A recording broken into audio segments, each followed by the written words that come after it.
Assalamualaikum warahmatullahi wabarakatuh. Nama saya Yurista Ardin Adi Pradana, NBI 13119000209 dari Fakultas Hukum Universitas 17 Agustus 1945 Surabaya.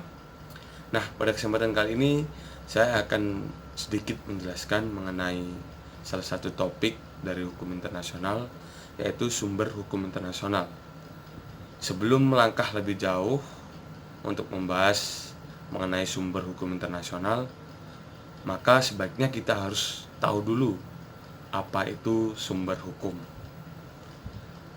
Nah, sumber hukum adalah segala sesuatu, baik itu tulisan, dokumen, naskah, dan sebagainya yang dijadikan oleh suatu bangsa sebagai pedoman hidupnya pada masa tertentu.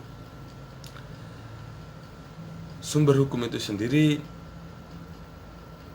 menimbulkan aturan-aturan yang sifatnya memaksa.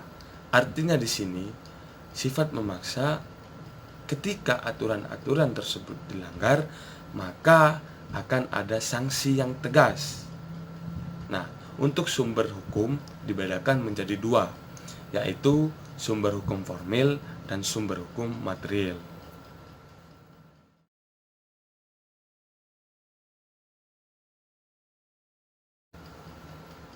Dalam hukum internasional sendiri, yang dimaksud dengan sumber hukum formil adalah kebiasaan internasional dan juga perjanjian internasional.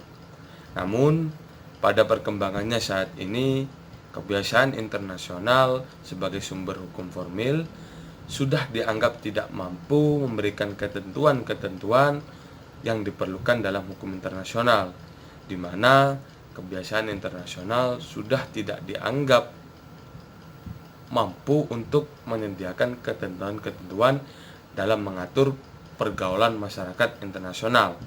Oleh karena itu, keberadaan dari perjanjian internasional itu sangat dibutuhkan, karena diharapkan dengan adanya perjanjian internasional bisa menyediakan ketentuan-ketentuan yang dibutuhkan oleh hukum internasional.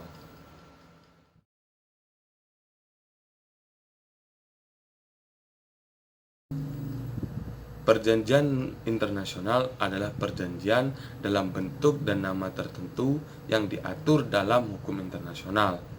Perjanjian internasional dibuat secara tertulis dan menimbulkan hak dan kewajiban dalam bidang hukum publik. Bentuk-bentuk dari perjanjian itu sendiri ada beberapa, yaitu misalkan traktat, konvensi, pengaturan, pertukaran nota politik, dan lain sebagainya.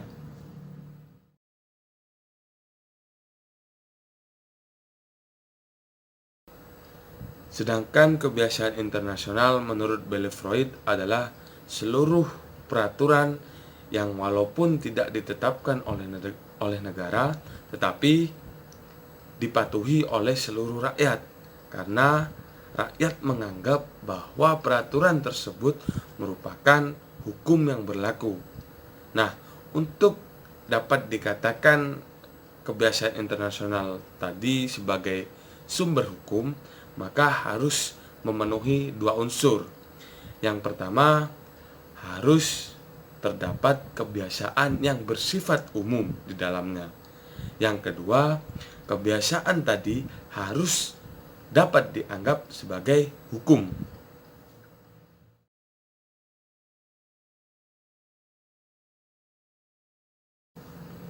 Sedangkan sumber hukum material dalam hukum internasional adalah prinsip-prinsip yang menentukan isi ketentuan dari aturan-aturan hukum internasional yang berlaku, di mana prinsip-prinsip tersebut misalnya bahwa setiap pelanggaran perjanjian harus mengganti kerugian.